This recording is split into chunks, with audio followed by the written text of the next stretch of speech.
so there she is, the 1970 Ford Model T.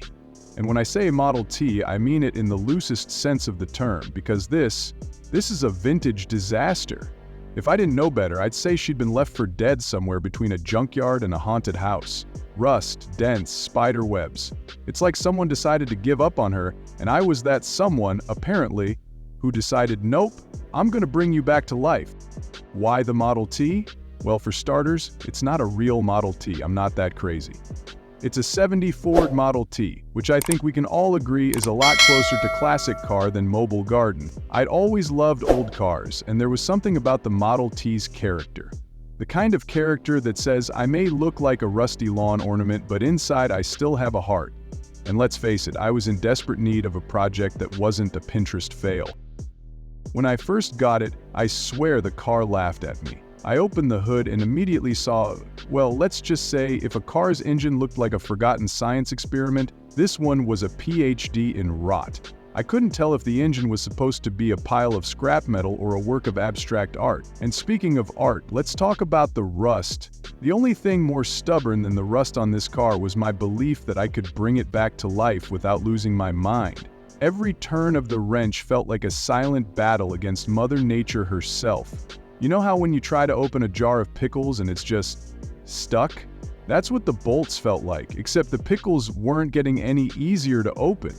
First, I had to clean it. You ever scrub a car that looks like it's been buried under a pile of forgotten dreams for decades? It's like cleaning a pet that never learned to be housebroken. I'm talking soap, brushes, power washers. My neighbors probably thought I was out there performing some kind of spiritual ritual.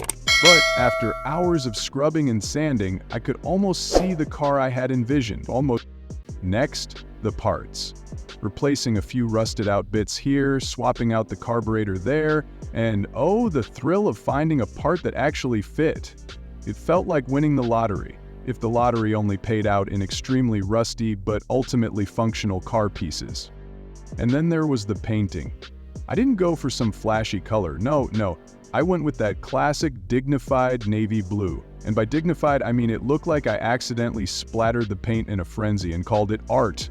Turns out spraying an even coat is harder than it looks, but hey, we got there, kind of. Maybe it wasn't a showroom finish, but it was my finish, and that felt good. But then, the breakthrough moment. The engine cranked, I turned the key, and boom, it actually started. I could have sworn I heard it whisper, "It's about time, champ." And that's when I realized I was in deep now. This wasn't just a car I was fixing. This was a companion, a friend, a project that against all odds was coming to life. First test drive. I won't lie, I was nervous. I mean, would the car explode on me? Would it sputter down the street like an old man trying to make it to bingo? Nope, it purred.